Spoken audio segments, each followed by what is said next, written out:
for joining us for a new chapter of Beyond the Brink and Fighting Back. I'm your host, Rosemary Armeo, and my topic this week is polling, that familiar measure that we use to gauge how bad things are or how good. We, and by we, I mean both my fellow journalists and us, citizens, do a lot of talking about polls all the time. If we are not complaining about how they're useless and cannot be believed, then we're using poll findings as the absolute proof to prove whatever our point is in an argument or a debate. So please listen in as we talk to Dr. Don Levy, who understands, conducts, teaches, and can explain polling. He is the director of the Siena Research Institute in Albany. Siena polling, done in partnership with leading state and national media outlets, have become enormously respected, and they are always newsworthy. I feel lucky to have snagged some time in his busy schedule because I do have some questions. Dr. Levy, thank you for being here. I want to start.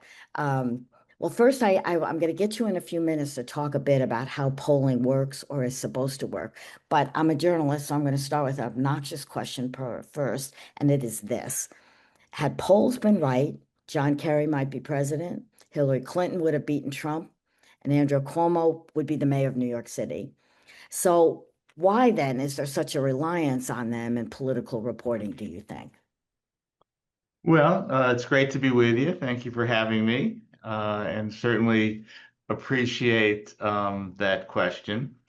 It's uh, important to understand and kind of take a step back to take a look at polling.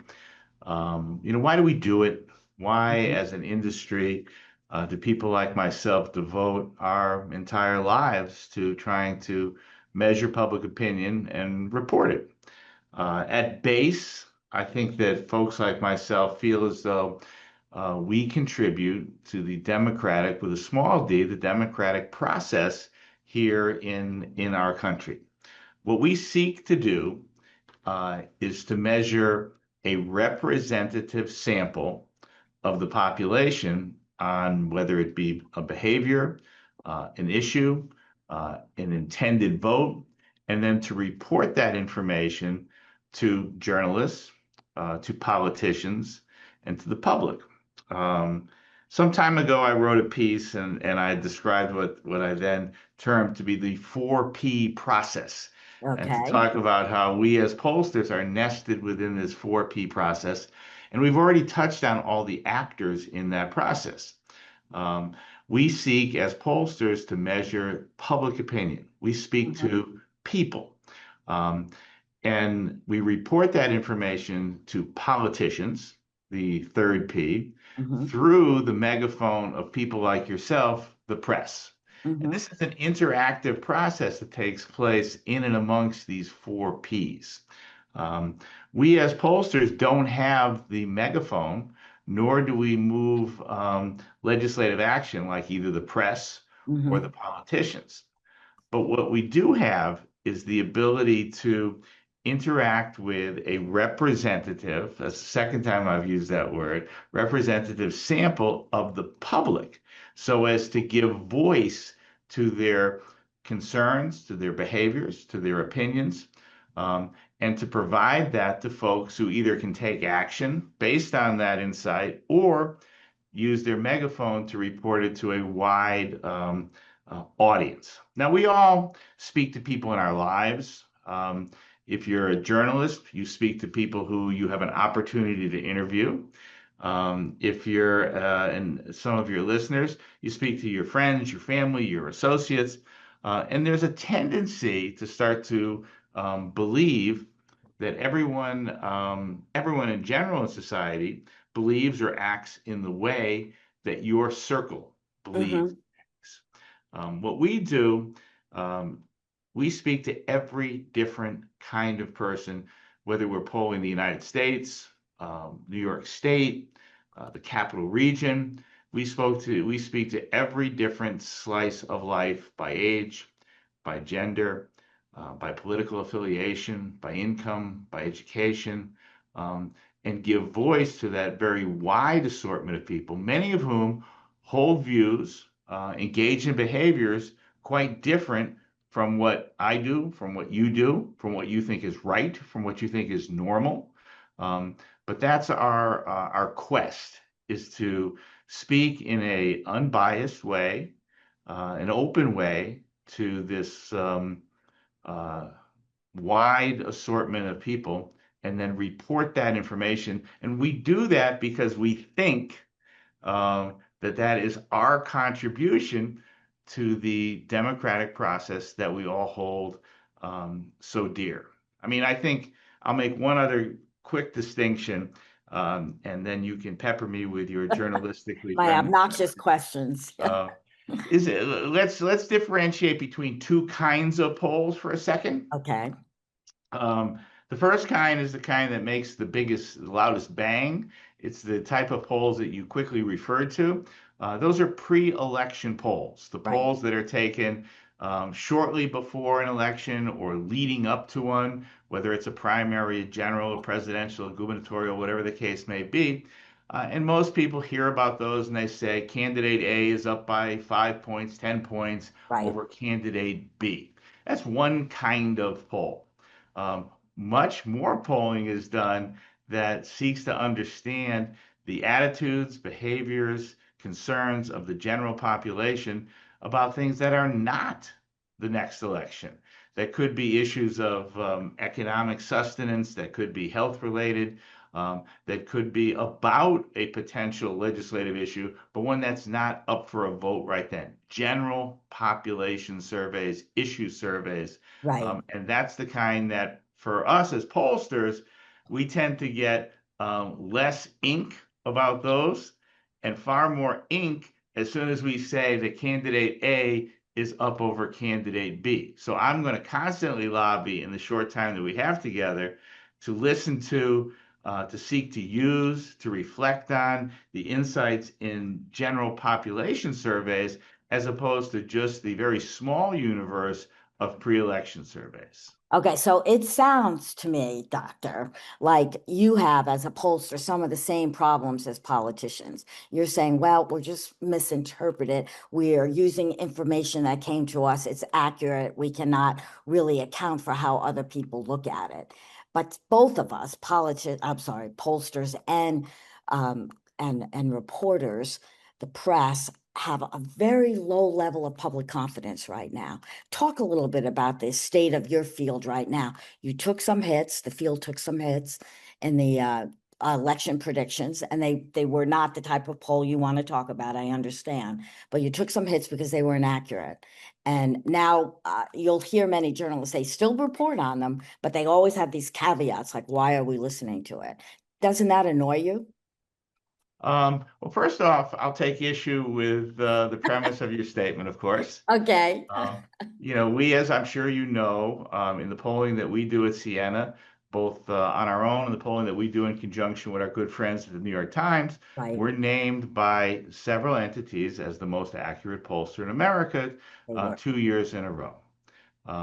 So I would take issue, when if your premise is that all polls stink, I'm going to take issue with that. I mean, even if we're strictly looking at pre-election polls, our polls have been quite predictively effective.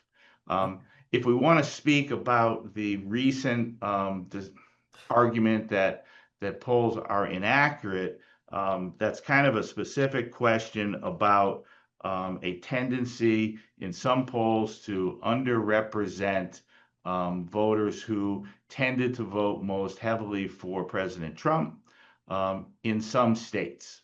That being said, if you look at our last pre-election poll in 2024, and I'm sure you went back and took a Mhm. good look at that, Mhm. we had a national election poll with Donald Trump leading over Kamala Harris by 1 point. Yep. The final score, when every vote was counted, was that Donald Trump won by 1.47 points. Right. Um, Pretty I'll, accurate. I'll, I'll take that as accurate every single day of the week. Yes, sir. Um, and we have a long list of polls that we have been incredibly predictively efficient. Hmm. That's against all sorts of caveats, and certainly I'm very happy to talk to you about some of the problems, challenges in our industry that we face, but I won't accept this blanket statement that whether it's the polls that we did at Siena or that are being done by my colleagues around the industry are, as a whole, grossly inaccurate. I think that's not a fair statement. Okay, fair enough. Talk about some of the challenges and problems you face and coming out with accurate and timely polls. Sure. Again, if we're talking right now, we've moved over, we're talking strictly about pre-election polls because they are harder. And let me explain to you why a pre-election poll is harder.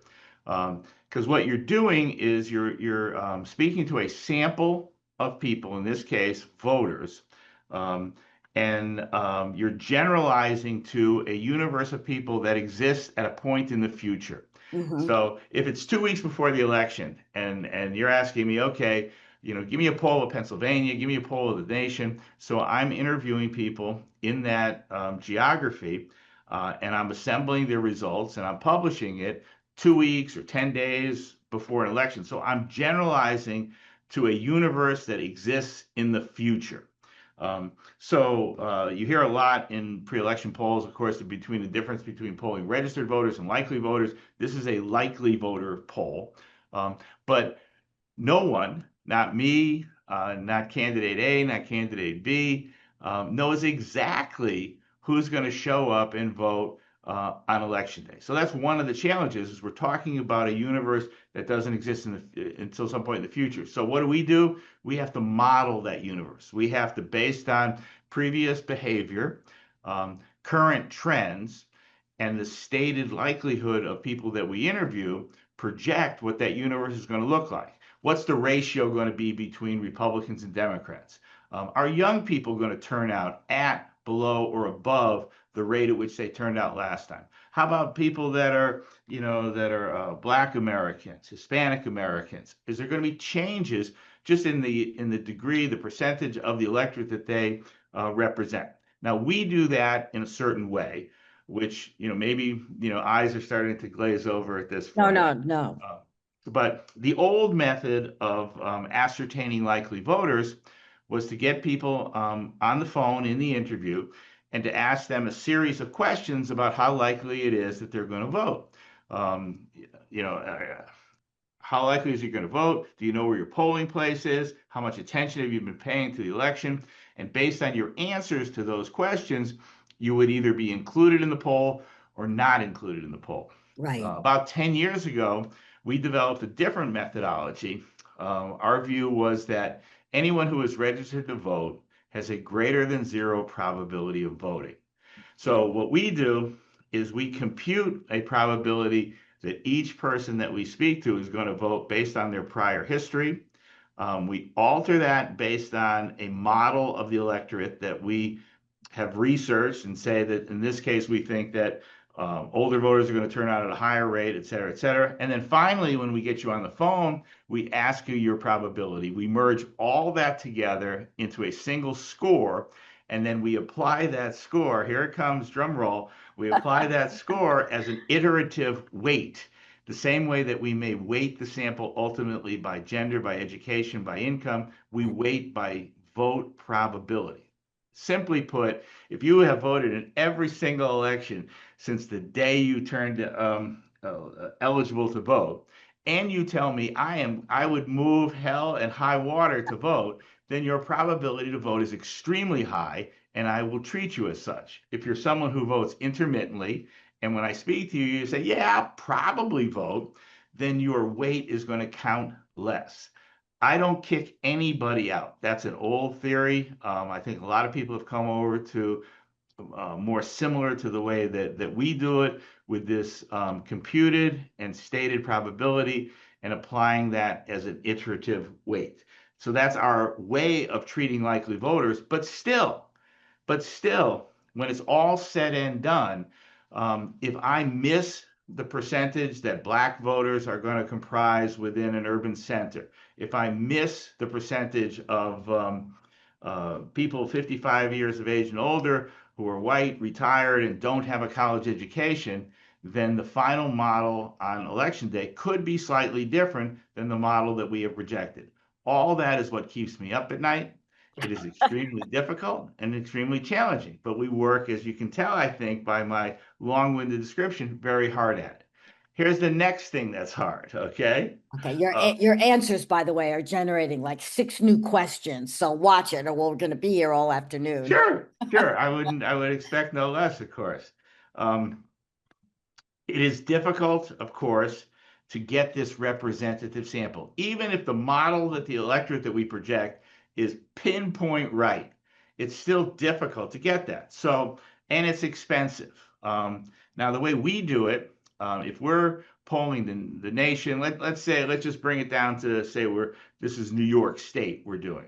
So we'll divide the state into various geographies. Within those geographies, we'll project how many men, how many women who are registered as Democrats, Republicans, and or other. So we'll have quotas for each region, for each party, for each other social attribute. And when we make our phone calls, we're seeking to fill those quotas. Some quotas are easier to fill than are others. Um, so we Who's have the to, hardest? What's the hardest one to fill? well, it is typically more difficult to fill the quotas of young people as opposed to older people, people who are intermittent voters as opposed to people who are regular voters. Um, that's where it is far more difficult. My joke always is if you want me to, give you an estimate of vote of retired people with a college education who live in Greater Buffalo, I can hit that with incredible precision. So it's what you would think, really. So we separate out those quotas, and at times it feels as though we are looking for the needle in the haystack. If you think of it the other way, what would a bad pollster do, or a pollster who doesn't have a sufficient budget and says, "Oh, I want to talk to 1,000 people." Give me the first 1,000 people you can get, whatever way you can get them, have them fill out the poll. Um, so they may be off. There's a famous poll that was taken when Obama was running against McCain.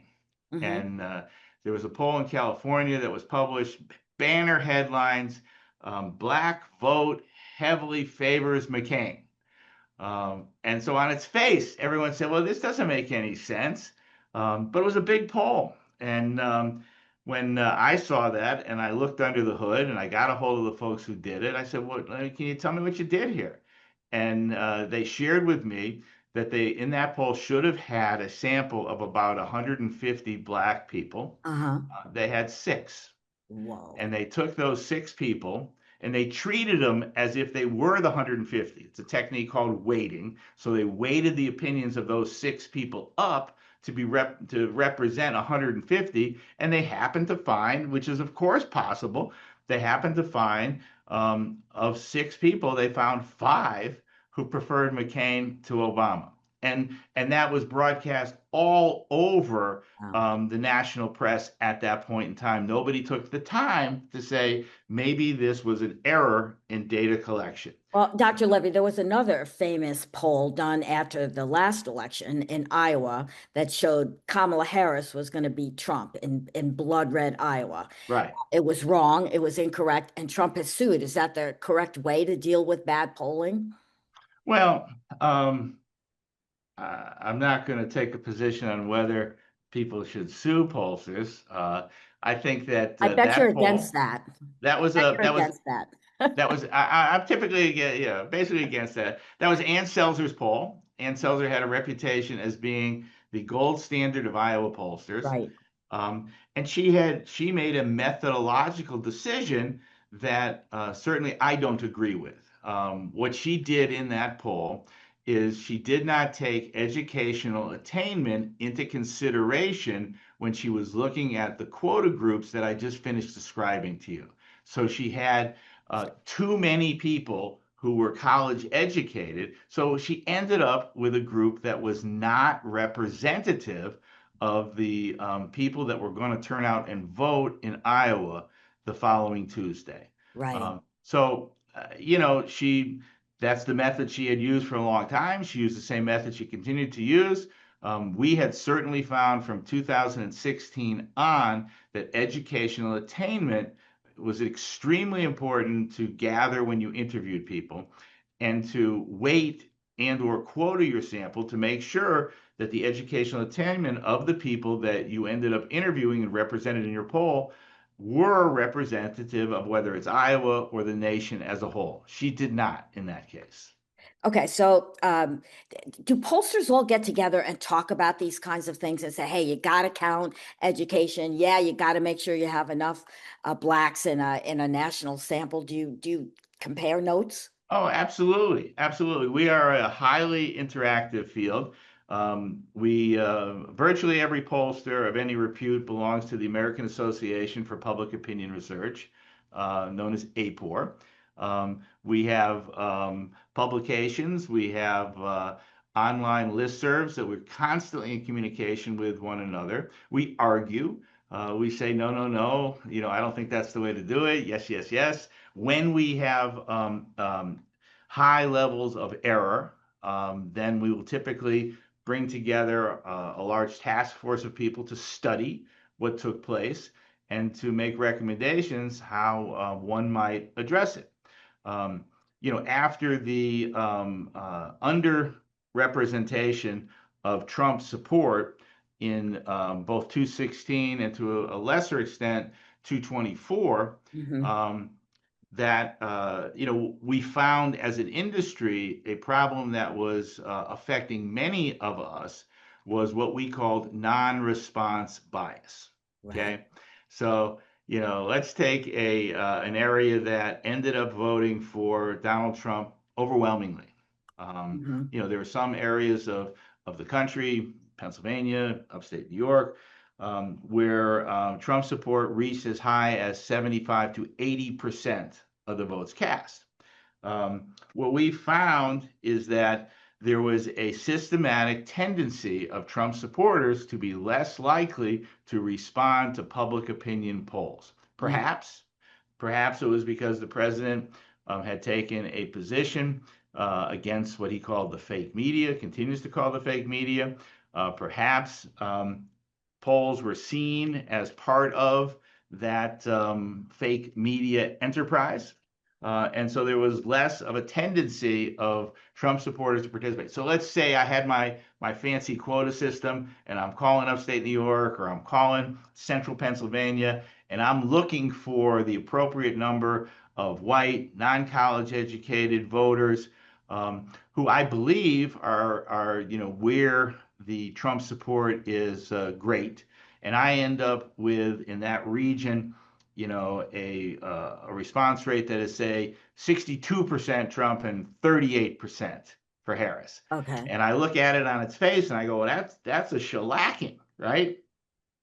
But it wasn't a sufficient enough shellacking because due to the non-response bias, um, I was able to get in my sample a number of people in that demographic who just happened to support Kamala Harris or in an earlier election, Hillary Clinton or Joe Biden.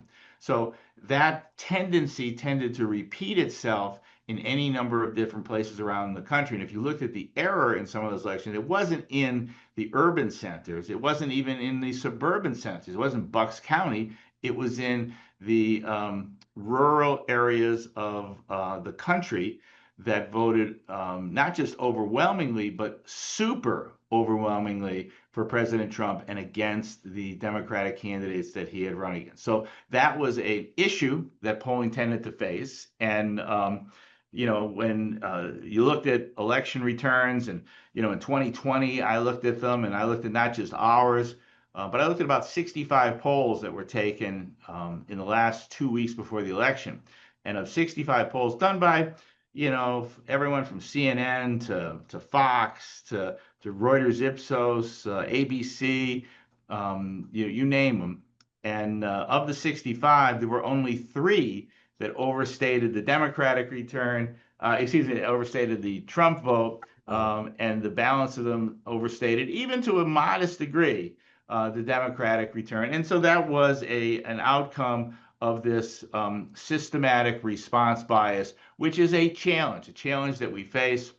We've made some adjustments relative to it that seem a little bit maybe down in the weeds, but two things that we do Okay. um, is we now accept what we call partial completes.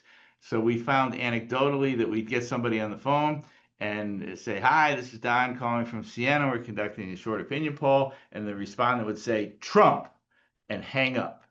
So initially, we didn't include that person because we said, "Oh, it's not a completed interview." We shifted over and we actually now accept that person's response in any and all ways that we can. So we ask the horse race question up front. If they simply ask that and then they hang up on us, we count them. And if you look at our data, our crosstabs, you'll often see that we have a higher number of respondents answering the first couple questions than we do the subsequent questions. So that was one thing that we did in order to address that non-response bias. Undercounting that was there. So you pollsters are chummy. You look at these problems and you deal with them. Are you like police and you don't rat on each other? Or would you tell me the names of polling organizations that are not careful, are not going through the measures that you are and should not be believed? They're biased. Well, I'm going to put myself somewhere between the two choices you just gave me. Okay. Okay. Um, so, in order to police, that's your word, ourselves, we have what's called a transparency initiative. So if you want to, in your footnote, to say that you belong to the APOR Transparency Initiative, which we think is crucially important, then you meet certain criteria that include disclosing the entire poll, every single word that you asked, every single word of every question, the order in which you asked them. Right. You disclose whether you had financial support for the poll. You disclose exactly how many people you spoke to, how many people did and didn't respond to you. You give all the information very transparently. So we feel as though um, you don't want to take a poll seriously unless they're willing to do that. Okay. Because if you won't open up the drawer and let a journalist, let an analyst take a look at how you did what you did, then we feel as though that's not really a gold standard poll. Um, the next thing you need to do is you got to take a look at whether people did or didn't um, put quotas in place so as to control how many of each different type of person was able to answer the poll. If they didn't, and then they do what's called weighting at the end, and if they had to, step on the weights, if I'm Right. making sense, Right. like that example I gave you of the California poll years ago, that shows up in a measurement that's called the design effect of weighting. So it's actually a statistical measurement which is a computation of the degree to which you weighted the sample. So a design effect that starts to get over 1.3, it makes you very nervous because that's a poll that a small number of people who maybe vote or offer an opinion uh, in a unique way can influence the entire result of the poll. So we think that you got to be transparent, you got to publish your design effect, you got to try to minimize that design effect, and then finally you got to take a look at how did they collect the information. Mhm. Um, for a pre-election poll, we still call people up for the most part on the telephone and we interact with them using a live interviewer. So just like you and I are talking, I'm on the phone with you and I'm interviewing you. Yes, it's difficult to get people on the phone. Yep. Yes, it's expensive because that translates into us having to make thousands and thousands of phone calls in order to reach people who fill these quota groups. Um, but that separates out the threat posed by not what we call non-probability online panels, where anybody, anywhere, it seems, can fill out a online poll, and you really don't know completely whether they are who they say they are, whether they are registered to vote in the environment that you want to talk about. Or And how they many could, in times they're fact, be voting for stuffing the that. ballot box one way or another. So, how did you collect the data is also very crucial to making a determination as to whether this poll is of sufficient quality to be believed. And then finally, we publish everything. You go to Mm-hmm. our website, you see everything. Mm-hmm. Um, and we respect other pollsters who do that. And certainly, my recommendation for the consumer polls always is don't just trust me, don't just trust Siena. Go to one of the reputable poll aggregation sites where they will take my data, they'll take the data from other published polls, and they'll put it together and say, here, Siena's poll was 3 points higher and CNN was 2 points lower. And, Right. Right. take a look at Fox and it'll take a look at, Rasmussen or, and really, if you are an intelligent consumer of polls, it makes sense to sometimes, at the very least, take an average on the variable of interest, whether it be support or opposition to a specific law or initiative, or attitudes towards a specific candidate, and look at the mean, the average, at the very least, of 8, 10, 15 reputable polls. That way you protect against the noise that can be offered by one poll or another.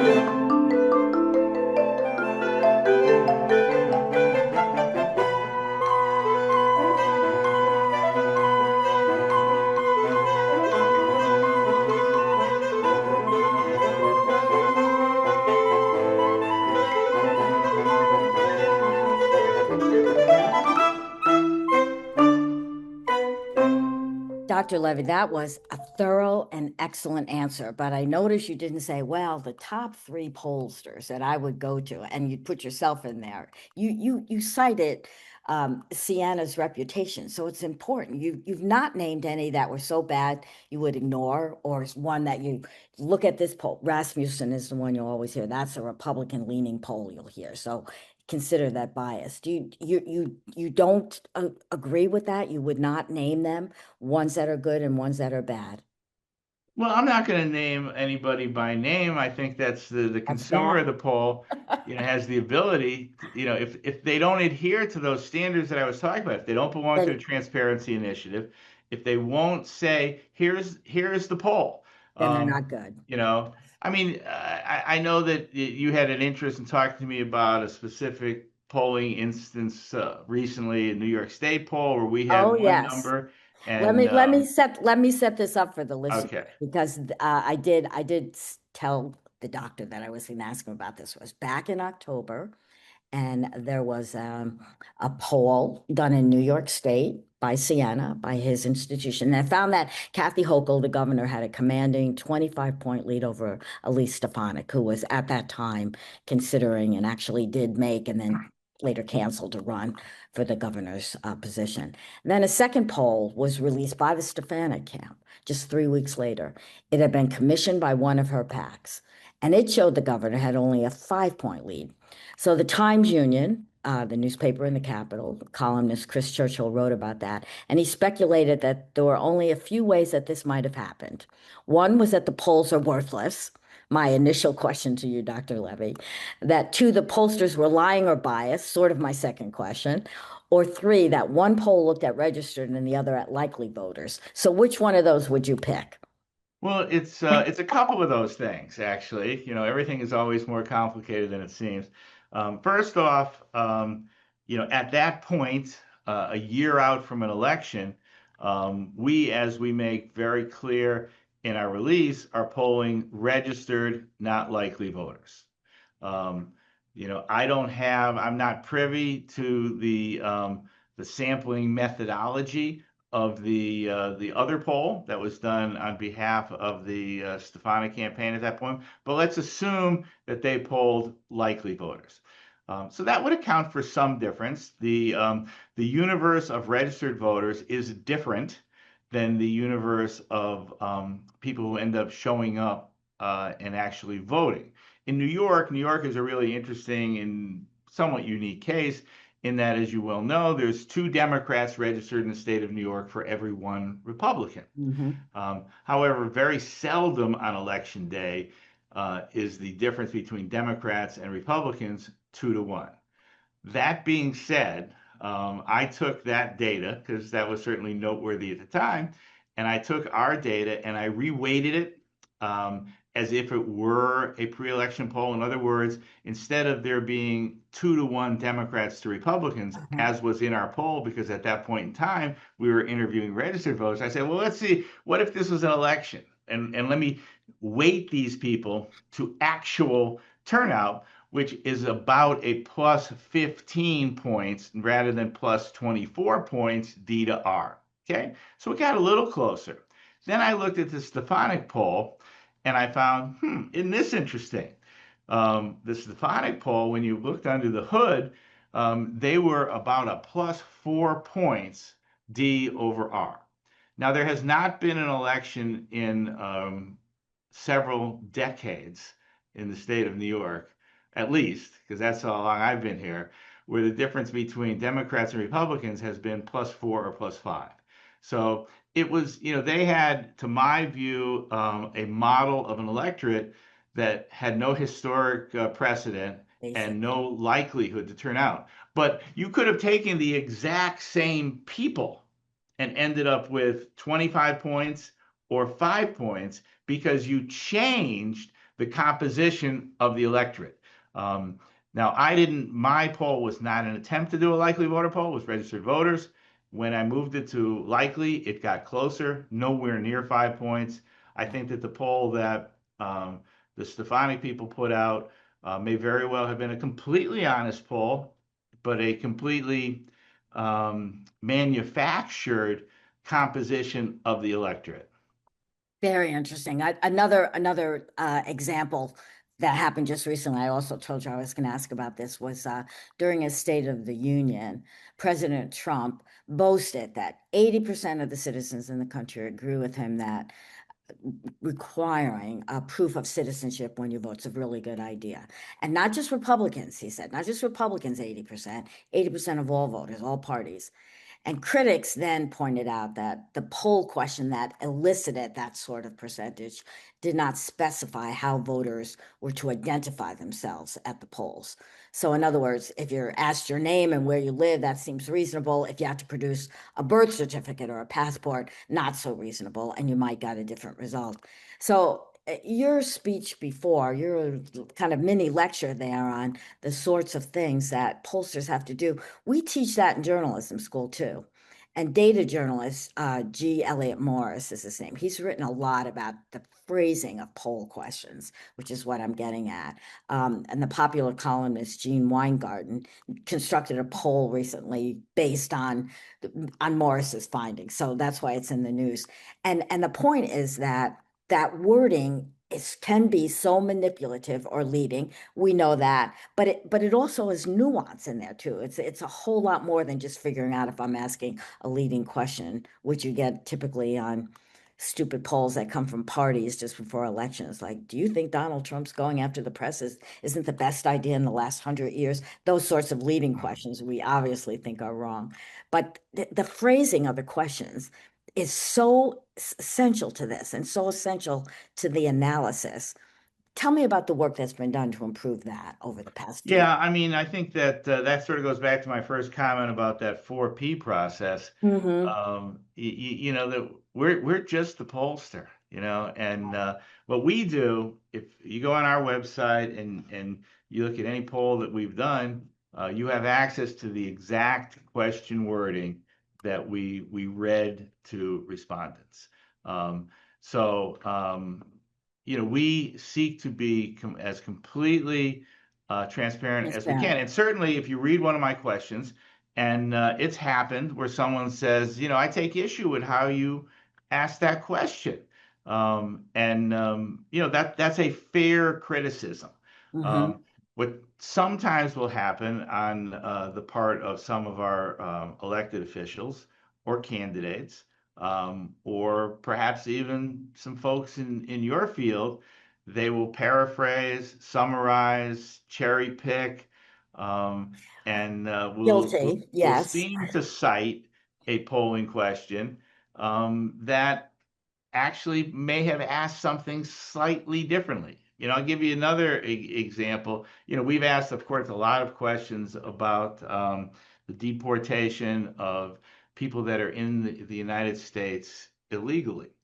Um, and we've seen change over time, whereas there was tremendous support some time ago, and that support has become a little bit more tempered. Um, but if you ask that question and you insert who are here illegally and have committed crimes, that's very Wow, different than who are here illegally and have not committed crimes. correct. Yeah, Uh, changes the whole but if you thing. simply say who are here illegally, um, you leave it up to the respondent to decide which of those questions they are answering. Now, we try to be as precise as we can, but we also live in the real world, believe that or not. And we recognize that when I get you on the phone, and I call you and it's 4 o'clock in the afternoon or it's 8:30 at night, and you like the sound of my voice, so you go, all right, I'll give this guy a few minutes. How long is this going to take? Um, and you say, we just have a few questions, and we start doing it. You didn't wake up that morning saying, man, I hope Siena calls me up and spends 15 minutes on the phone with me, and I'm going to listen really carefully to every single thing he says, and I'm going to think about that, and I'm going to give him a considered and thoughtful response to every single one of his questions. I mean, that's not realistic to expect. So it is not uncommon for there to be some respondent fatigue. It's not uncommon for people to not listen to every word.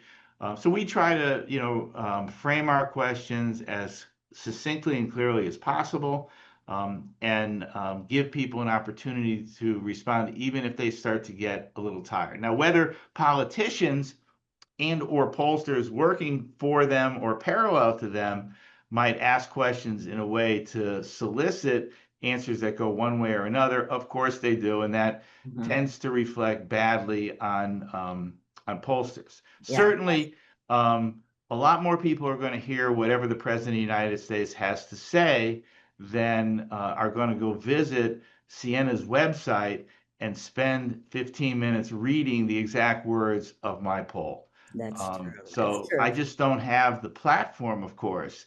All I have is the ability to say, this is the poll, these are the exact words, the exact order, um, and to hope that whether it's a politician, somebody working for them, or a journalist takes the time to carefully read it. And certainly, we also respond to every single inquiry that comes to us. Every reporter, every citizen, and it's not uncommon for citizens to call us up and either say that was a great, I believe that, or that was terrible. I can't believe you're doing that.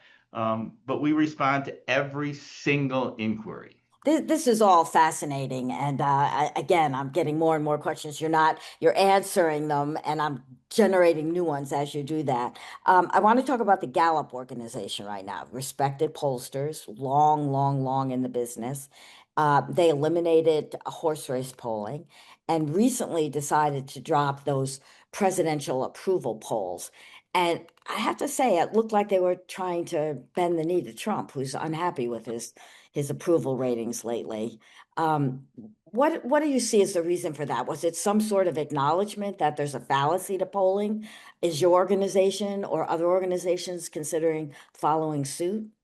How do you, how do Well, you how do you let's talk about let's that? let's take the two things separately because they did Okay, them at two different time points. They moved away from horse racing polling a little bit ago. right.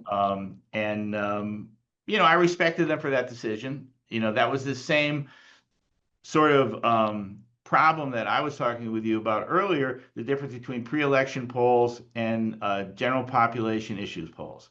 And they felt as though there was far too much concentration on the pre-election polls, that it was getting to be like sporting events or Right. betting and there's obviously some of the threats to precision that I was talking about earlier with non-response bias or the cost to get a good pre-election poll. And they finally said, we want to move away from that. We want to try to chronicle the beliefs, the opinions, the experiences of Americans for researchers and for the population itself. So we're going to remove all of the energy and resources that we devoted to horse racing poll, and we'll let Don Levy do that over there at Siena. Um, so okay, I was okay with that. Now, just recently, their decision to abandon presidential approval polling, which they had been doing for 90 years, Exactly. not 5 years, 90 years. Uh, and, that was an important covariate with every other experience of America over those 9 decades. You Agree. It know, was a so if you big wanted to loss. look at, the Gini coefficients, if you wanted to look at the cost of gasoline, if you wanted to look at, you name it, and track that against presidential approval, regardless of who the president was, we had one entity, so there was a consistent trend line for 90 years tracking it. Yep. And I think it's a shame that they said for business reasons to stop doing that.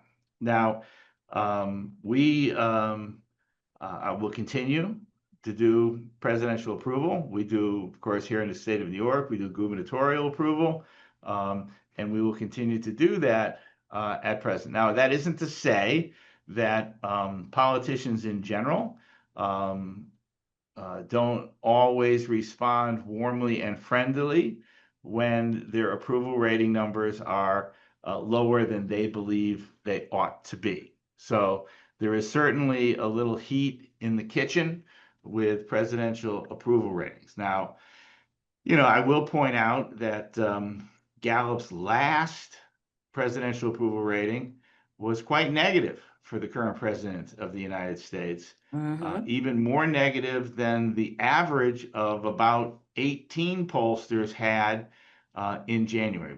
Gallup finished up in December. Their last published was, I believe it was a negative 23 for President Trump. The average of all polls in the month of January was about a negative 17. So Gallup was even more negative than when you take everybody, you take us, you take Fox, you take CNN, ABC, Rasmus, everybody. Um, and, unfortunately now, in order to carry that trend line on, that it sounds like you agree is an important measurement of American political life. Um, I, you I, know, I just feel like it's this huge loss of a research tool. And even if another organization, if Siena or one of the other right, major pollsters takes up, you're always going to have an asterisk because right, that 90-year constancy is gone now. right. They're There's, doing it every month. yeah, We may do a national number 4 times a year. right. Um, and two of them are going to be during a pre-election period. They did it every month. So yes, I think it's a shame. I think it's a loss. I think that 10 years from now, 20 years from now, 30 years from now, you would want to know how the American public viewed not only this president, but the next one and the one after that and the one after that. And now it's going to be, you're right, there's going to be an asterisk because you're going to have to take a look at 8 polls, 10 polls, 15 polls, and run a mean on them. And they Right. use slightly different methodologies. And the samples are different. And I also think, Doctor, that it looks very biased because this is going to help Trump. You're not going to have a story every month now looking at what has been for a while now, very bad polling numbers. So it does not look like business reasons. It looks like CBS said we're getting rid of Colbert for business reasons, not for political reasons. It just doesn't wash. Right. Well, I mean, it sort of brings me back to my statement that I'm not sure what you were looking for me to say when we first started our friendly conversation. That being that the reason I'm a pollster is because I think that it is my contribution to our democracy. And, I invite you, if you ever have, you want to come in Oh, I and totally am. This sit is in our my call center. This has been fascinating, and I want to make sure that you'll talk to me again in the future. I have one last question, and I'm going to Please. bring it back to the beginning when we're talking about all the P's. You didn't talk about policymakers, and so my question kind of follows off at the beginning. Do polls really have any impact on public policy? I'm always struck by how polls consistently show that Americans favor sensible gun control. We disagree on what it is, what form it might take, but sensible gun control. I don't want people shooting up schools. Makes sense. Politicians don't pay a bit of attention to those polls, it would seem. So what purpose do the polls serve? I could say the same, by the way. This is not an insult. I could say the Right, same right. about news articles, but you're a Well, pollster, so I answer. think it's more complicated than that. One rule of thumb amongst pollsters, and maybe this is aligned to the filibuster in the Senate, that until such time as an issue reliably gets 60%, it's very difficult to move the battleship that is the stated position of elected officials. Oftentimes you'll see an issue where you go, wow, it's a 55-35 issue, with 10% saying I don't know. It's up by 20. What do you mean we can't get that passed? Of course it should pass. It's a huge majority. Right, Um, but Oftentimes you got to get to that 60 mark. And we have seen that.